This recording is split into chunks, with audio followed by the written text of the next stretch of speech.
Reserve. Oo nga, truly. Yeah.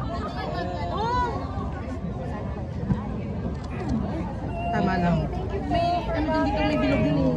Wala, akin ko. Ang kakakit. Ano ba yan?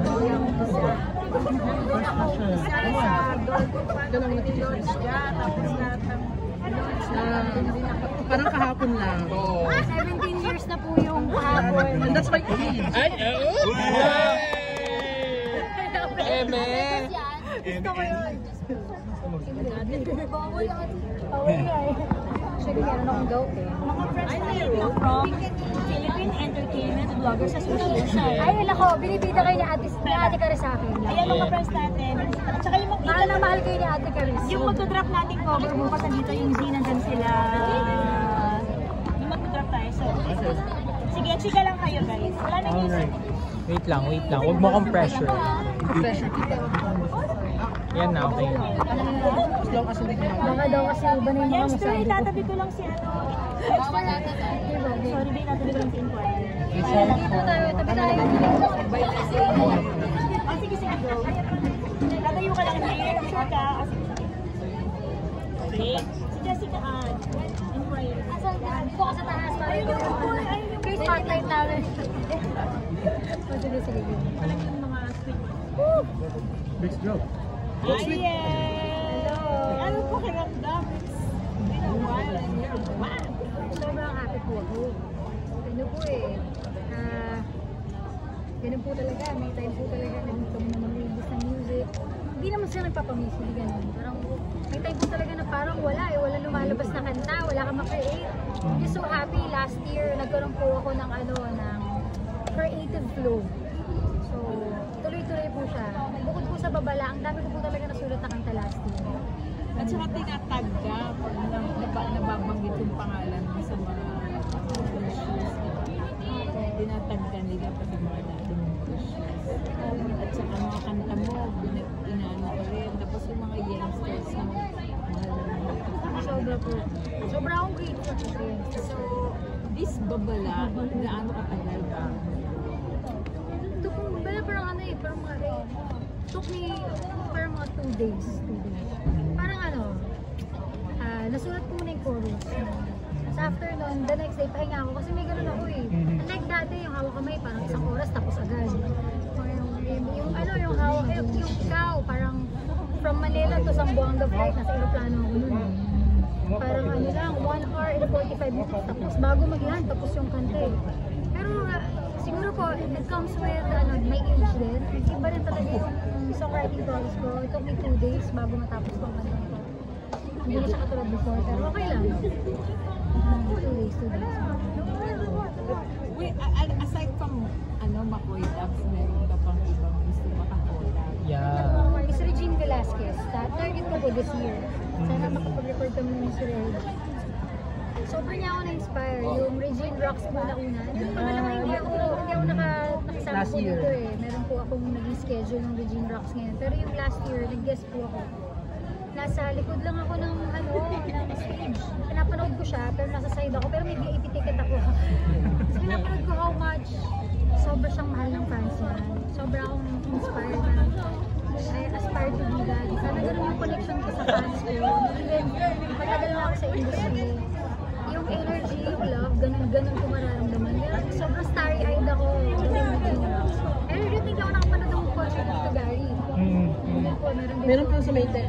Meron ulit nga po yun. Nanonood na ako. Sobrang ganda rin, nakakaiyak. So, I'll watch that. Dito, Gary, also. Gusto ko po talaga makakulang. What's with Babala? Ano yung nag-inspire sa'yo to write this song? Sino ba yung binababalaan mo? Yeah, I was just having a bad day. I was really just having a bad day. It's parang, alam ko yung mga fans ko, parang kilala nila ako. Hi, salamat, ikaw. Parang inspirational, very positive. And I think isa sa mga core fan base ko rin talaga Christian market. I'm a Christian. Pero siguro part of my emotional growth is to process my negative emotions. So mga hindi nakakaalam, 4 years na ako nagti-therapy. Then isa sa mga turo ng therapist ko, at times kasi ganun ako eh. Di ba pagka ayoko ma-feel yung anger kasi baka mamaya kahit din ako, maging bad ako na person, nakaka-guilty. pala, sabi ng therapist ko, parang ano siya, parang naging in denial ka, pero eventually, lalabas yung anger na yun, pero baka somewhere else. So para sabi niya, promise mo lang when you feel something na hindi pleasant, promise mo lang, just go through it. Tapos na. Naman siya. Ang ganda nung kasi yung bad day mo, ginawa ng something creative, something parang ma-inspire din, ay pagkabaga makakaano sa mga tao. Yes. Kailangan yun eh. Parang yun kung meron man akong gusto na ma-send na message through this track is to just, it's okay. It's not a bad day. It's okay na feel you a little decent para mainis ka. Okay lang yun. Hindi siya, you're not a bad person. Sometimes yung meron mong bad thoughts or meron mong anger na nandun lang. Hindi siya masama. Mas okay nga eh. Parang feeling ko through this song, gusto ko yung youngsters parang yung bad energy na yung sayo nyo na lang. Yan ay shake off nyo na lang through this music, through this song. And parang nagsimula ka sa showbiz, di ba, PDA 2006, and it's been how many years na? 17. Parang ibang generation na of listeners na din. Hindi ka ba natatakot na syempre yung listeners yan iba na kumpara sa dun sa nung nagsimula ka? I like May that pressure question. ba? I like that question. Siguro pinrasis ko siya during the pandemic. Siyempre, di mo maiwasan to think about, oh no, paano mo isabay sa mga bago. Hindi mo maiwasan yun eh. Kasi you still want to connect sa bagong generation, you still want to connect kung ano yung gusto ng mga tao. Siguro naging conclusion ko doon, kung pipilitin ko just to conform sa kung ano yung hilig ng mga tao ngayon, yung trend. Yan. Tapos hindi siya natural sa akin. Parang pilit. Titrade ko ba yung core ko for that? Uy. I'd rather just evolve naturally kung saan ako papunta kesa mag-conform ako kasi ito yung gusto nila. I just wanna be true to myself. So ginawa ko nung pandemic, tsaka even itong nakaraang taon, nakikinig lang ako ng music ng mga gusto ko. Parang nagkaroon ako ng ng realization about creativity. There are times na parang para tayong halaman. Minsan, hindi talaga fruiting season eh. And it's okay, hindi fruiting season. Kung ano lang siya, kung baga nag-absorb ka ng nutrients, yung preparation yan kasi magkakaroon ka ng fruiting season. Parang pagka-preparation na, then be in that moment. So kung hindi pa creative season, wala pang creative flow, kung pilitin.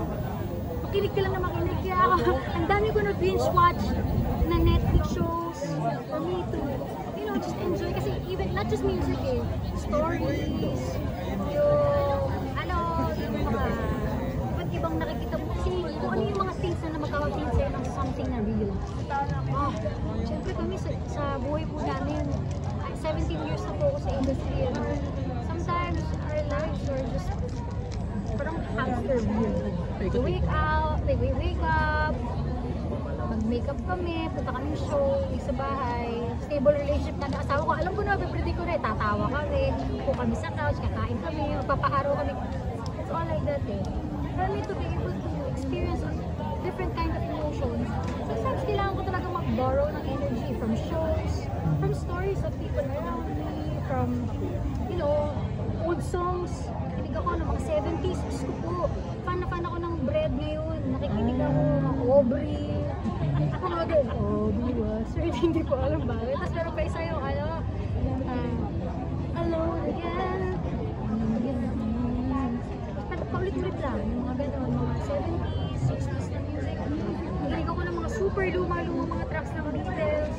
Nagpaparo ka ng energy kasi pwedeng ganun stagnant ka lang. Just let it, parang pinapapaya mo lang pumunta yung creativity mo. Hindi mo siya winawater, hindi mo siya dinanourish. Sa akin, that's my way of nurturing my creative side. So is that the same reason why it took you a long time to release another single? You gave your time, you gave yourself time to actually be inspired.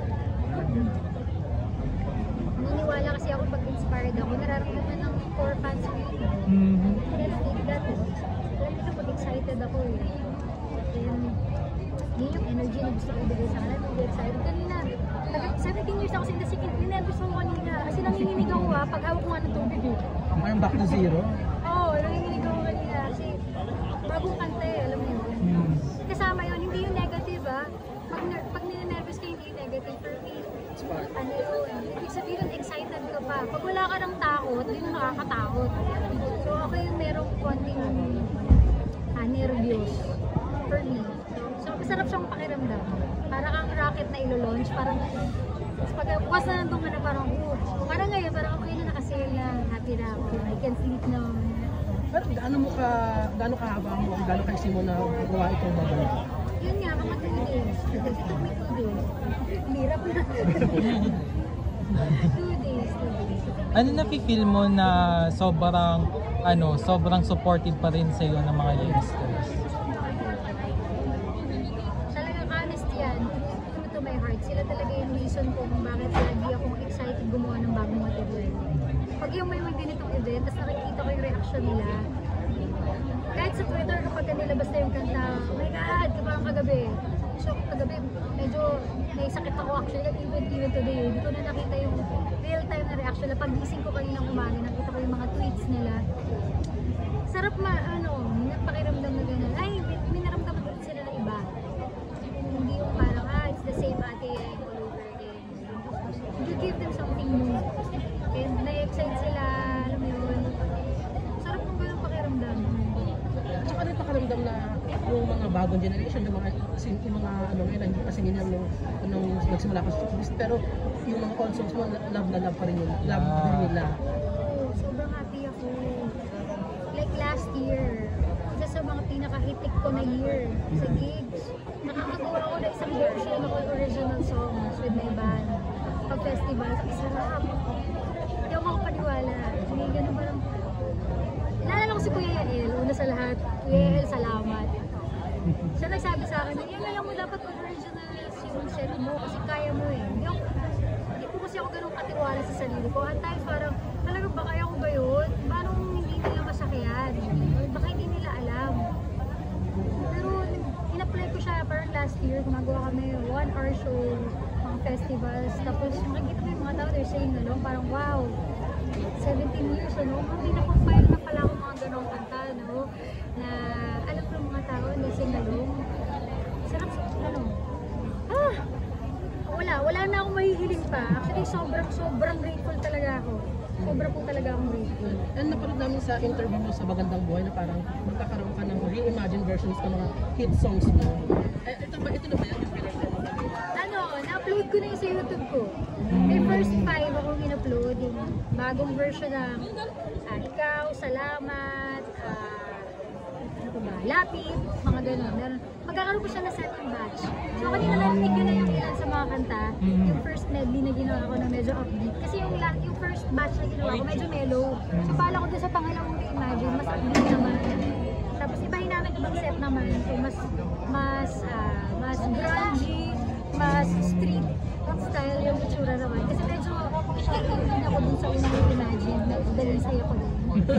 So sa pangalawa, mas nilalabas ko naman yung street side ko. What was the reason for the reinvention of all this? Kasi nung yung catalog ko, ako na yun, under sa amin ni Ate Cynthia yung publishing. So, grateful ako sa Star Music because they allowed me to own my hindi siya norm sa industry natin. Yes. Pero naiintindihan nila nung sinabi ko, pwede po ba na maging pag-aaral ko na po yung mga kanta. Siyempre, gusto nila, di ba family kami, doon ko lumaki. So parang, bakit? May ganun, may emotional side na parang, wow, huwag kang